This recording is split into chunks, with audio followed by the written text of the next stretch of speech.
नमस्कार विद्यार्थियों, आज हम भारतीय उपराष्ट्रपति के बारे में अध्ययन करेंगे। भारत का उपराष्ट्रपति राष्ट्रपति के बाद सेकंड नंबर पद माना जाता है। प्रधानमंत्री से ऊपर का पद उपराष्ट्रपति माना जाता है। राष्ट्रपति से सेकंड नंबर पर उपराष्ट्रपति का पद माना जाता है। वर्तमान समय यदि हम देखें तो श्री वेंकैया नायडू भारत के उपराष्ट्रपति है, जो कि 15वें उपराष्ट्रपति के रूप में उन्होंने 5 अगस्त 2017 को उन्होंने उपराष्ट्रपति पद की शपथ ली थी। उपराष्ट्रपति के बारे में यदि हम अध्ययन करें तो उपराष्ट्रपति का जो पद है वो एक सामान्य पद है। वास्तविक रूप में उपराष्ट्रपति राज्यसभा के सभापति के रूप में अपने कार्यों का निर्वहन करता है। उपराष्ट्रपति के रूप में उसकी भूमिका वैसे नहीं है, लेकिन जब राष्ट्रपति का पद रिक्त होता है या राष्ट्रपति अनुपस्थित रहता है या बीमारी के कारण अपने पद के कार्यों का निर्वहन नहीं कर पाता है, तो उस अवस्था में राष्ट्रपति के कार्यों का निर्वहन उपराष्ट्रपति करता है, कार्यवाहक राष्ट्रपति के रूप में करता है।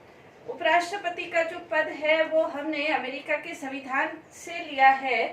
अमेरिका के अंतर्गत भी उपराष्ट्रपति है। अमेरिका में जो उच्च सदन है सीनेट, उपराष्ट्रपति सीनेट का पदेन सभापति होता है। भारत के अंतर्गत भी जो उपराष्ट्रपति है वो राज्यसभा का पदेन सभापति होता है।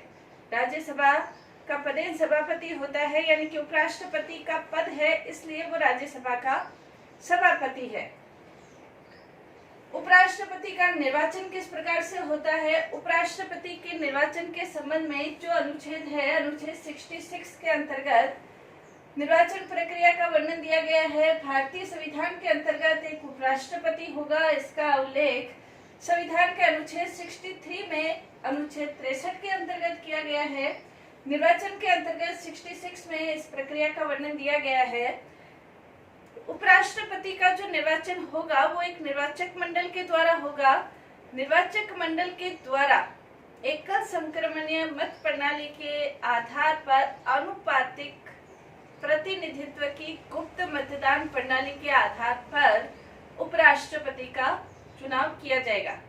राष्ट्रपति का चुनाव, उपराष्ट्रपति का चुनाव और राज्यसभा के सदस्यों का चुनाव, तीनों का चुनाव एकल संक्रमणीय मत प्रणाली की आनुपातिक प्रतिनिधित्व प्रणाली के द्वारा होता है। लेकिन राष्ट्रपति और उपराष्ट्रपति के चुनाव के लिए गुप्त मतदान का उल्लेख है। राज्यसभा के सदस्यों के चुनाव के लिए गुप्त मतदान का उल्लेख नहीं है, हालांकि उनका चुनाव भी एकल संक्रमणीय मत प्रणाली के आधार पर आनुपातिक प्रतिनिधित्व प्रणाली के आधार पर होता है।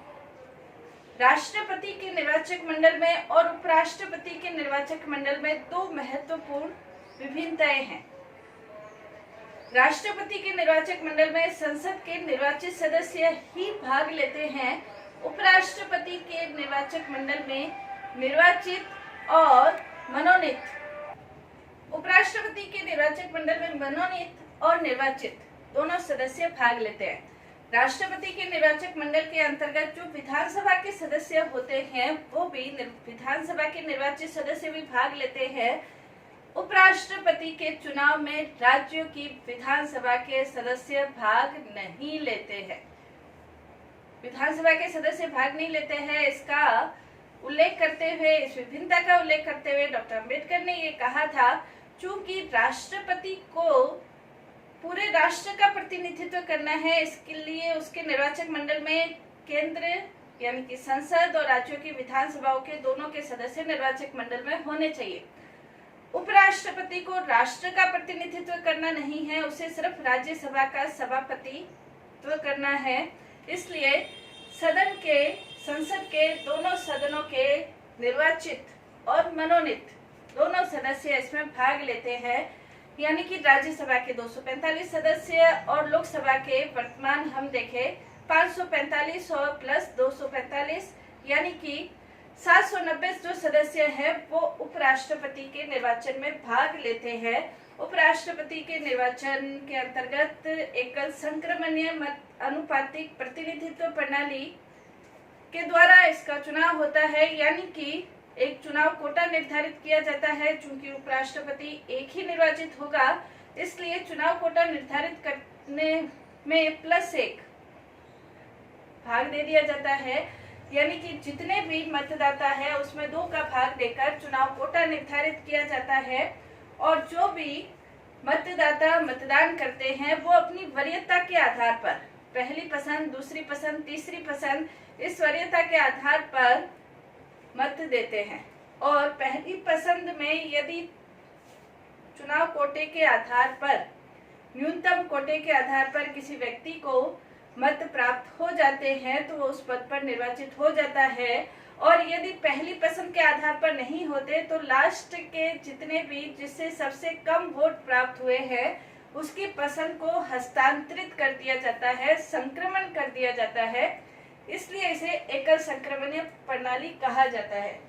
तो इस आधार पर उपराष्ट्रपति का चुनाव होता है एकल संक्रमणीय आनुपातिक प्रतिनिधित्व की गुप्त मतदान प्रणाली के आधार पर। उपराष्ट्रपति की यदि योग्यता देखें तो उपराष्ट्रपति के लिए आवश्यक है कि वो भारत का नागरिक हो, 35 वर्ष की आयु पूरी कर चुका हो, राज्यसभा का सदस्य निर्वाचित होने की योग्यता रखता हो और किसी लाभ के पद पर नहीं होना चाहिए। यह संविधान में स्पष्ट किया गया है कि राज्यपाल के पद, केंद्र के मंत्रियों के पद, राज्यों के मंत्रियों के पद लाभ के पद नहीं माने जाते हैं। इन योग्यताओं से संपन्न व्यक्ति यदि उनके 20 प्रस्तावक और 20 अनुमोदक मिल जाते हैं तो ऐसा व्यक्ति उपराष्ट्रपति पद के लिए उम्मीदवार बन सकता है।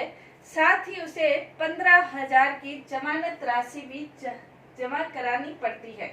तो उस आधार पर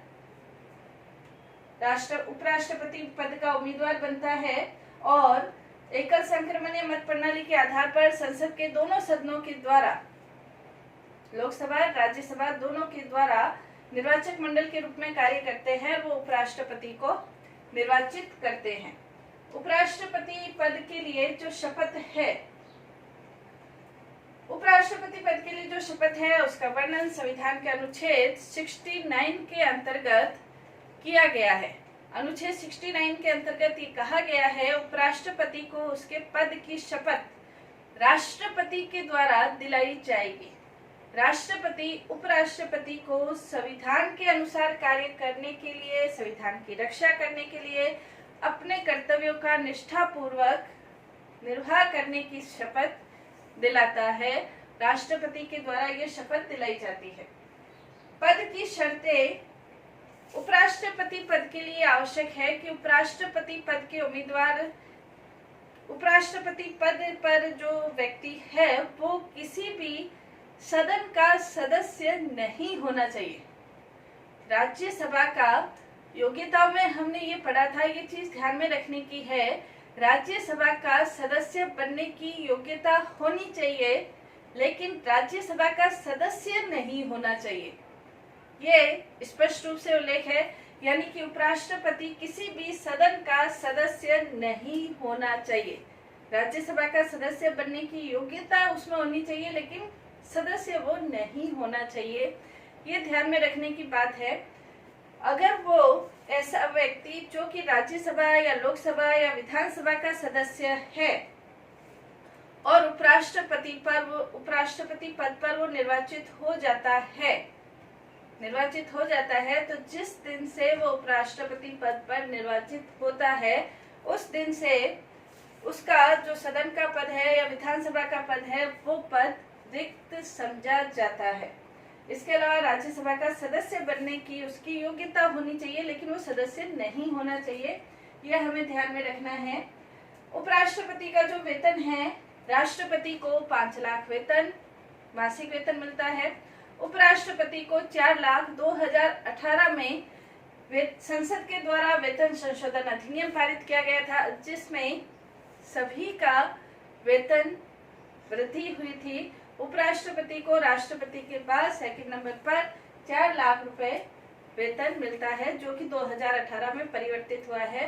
राष्ट्रपति को 5 लाख रुपए वेतन मिलता है। उपराष्ट्रपति की जो पदावधि है उसका वर्णन अनुच्छेद 67 के अंतर्गत किया गया है। उपराष्ट्रपति 5 साल, उपराष्ट्रपति पद का जो कार्यकाल है वो 5 साल के लिए है। 5 साल के कार्यकाल के लिए नया जो उपराष्ट्रपति निर्वाचित होगा 5 साल से पहले निर्वाचित हो जाना चाहिए, यानी कि पद रिक्त हो उससे पहले नया उपराष्ट्रपति बन जाना चाहिए। यदि थोड़ी उसमें देरी हो तो 60 दिन के भीतर भीतर नया उपराष्ट्रपति, चुनाव आयोग ये निर्धारित करे कि वो नया उपराष्ट्रपति अपना पद ग्रहण कर ले। उपराष्ट्रपति को उसके पद से हटाने की जो प्रक्रिया है वो महाअभियोग प्रक्रिया नहीं है। राष्ट्रपति, सर्वोच्च न्यायालय के न्यायाधीश, न्यायाधीशों को हटाने के लिए एक विशेष प्रक्रिया के द्वारा उनको पद से हटाया जाता है, लेकिन उपराष्ट्रपति को पद से हटाने के लिए महाभियोग जैसी कोई प्रक्रिया नहीं है। यदि उपराष्ट्रपति को उसे पद से हटाना है तो राज्यसभा के द्वारा 14 दिन के पूर्व नोटिस के आधार पर राज्यसभा एक बहुमत के आधार पर, अपने उपस्थित और तत्कालीन सदस्यों के बहुमत के आधार पर एक संकल्प पारित करती है, यानी कि प्रस्ताव पारित करती है, और लोकसभा उस प्रस्ताव को स्वीकार यदि कर लेती है तो उपराष्ट्रपति का जो पद है वो रिक्त माना जाता है। उपराष्ट्रपति को अपने पद से हटना पड़ता है। तो इस प्रकार से उसकी पदावधि 5 साल है, और इस बीच यदि उपराष्ट्रपति का पद रिक्त हो जाता है तो नया उपराष्ट्रपति बनता है, वो शेष अवधि के लिए नहीं बल्कि पूरे 5 साल के लिए उपराष्ट्रपति पद बनता है। नेक्स्ट है चुनाव विवाद। उपराष्ट्रपति से संबंधित किसी भी प्रकार की, उसकी योग्यताओं से संबंधित, उसके निर्वाचन से संबंधित, उसका किसी भी प्रकार का यदि विवाद उत्पन्न होता है तो सर्वोच्च न्यायालय के द्वारा उसका निर्णय किया जाता है। इसका वर्णन अनुच्छेद 71 के अंतर्गत किया गया है। उपराष्ट्रपति की यदि शक्तियां देखें तो उपराष्ट्रपति 2 प्रकार के कार्य करता है। दोहरे कार्य उपराष्ट्रपति करता है। उपराष्ट्रपति सबसे महत्वपूर्ण राज्यसभा के सभापति के रूप में कार्य करता है। राज्यसभा के सभापति के रूप में जब वो कार्य करता है तो सभापति के जो भी अधिकार होते हैं वो सारे अधिकार उसको प्राप्त होते हैं। जैसे वाद विवाद का समय निर्धारित करना है, प्रश्नों का समय निर्धारित करना है, मतदान की व्यवस्था करनी है, शांति व्यवस्था बनाए रखनी है, विशेषाधिकारों के संबंध में व्यवस्था करनी है। राज्यसभा के सभापति के रूप में ये अपने सारे कार्य करता है। दूसरा, उसकी जो दूसरी भूमिका है, जब राष्ट्रपति का पद रिक्त हो, राष्ट्रपति का पद रिक्त हो, तब कार्यवाहक राष्ट्रपति के रूप में वो कार्य करता है। कार्यवाहक राष्ट्रपति के रूप में जब वो कार्य करता है तब राज्यसभा का सभापति उपसभापति सभापति के रूप में कार्य करता है। तो जब राष्ट्रपति का पद रिक्त हो तब वो कार्यवाहक राष्ट्रपति के रूप में कार्य करता है, या राष्ट्रपति अनुपस्थित हो या बीमार हो या किसी कारण से वो अपने पद का संचालन नहीं कर पाता है, तब उपराष्ट्रपति कार्यवाहक राष्ट्रपति के रूप में कार्य करता है। यहाँ ये चीज हमें ध्यान में देनी है कि जब उपराष्ट्रपति कार्यवाहक राष्ट्रपति के रूप में कार्य करता है तब उसकी शक्तियां, कार्यवाहक राष्ट्रपति के रूप में कार्य करता है तो उसे राष्ट्रपति के ही वेतन, राष्ट्रपति की ही शक्तियां प्राप्त होती है, तब वो उपराष्ट्रपति के रूप में उसे प्राप्त नहीं होती। यानी कहने का मतलब कि या तो वो जो अपनी भूमिका निभाता है, उपराष्ट्रपति वास्तव में जो अपनी भूमिका निभाता है, या तो राज्यसभा के सभापति के रूप में भूमिका निभाता है या कार्यवाहक राष्ट्रपति के रूप में भूमिका निभाता है। उपराष्ट्रपति के रूप में उसकी कोई भूमिका वैसे सैद्धांतिक रूप में नहीं है।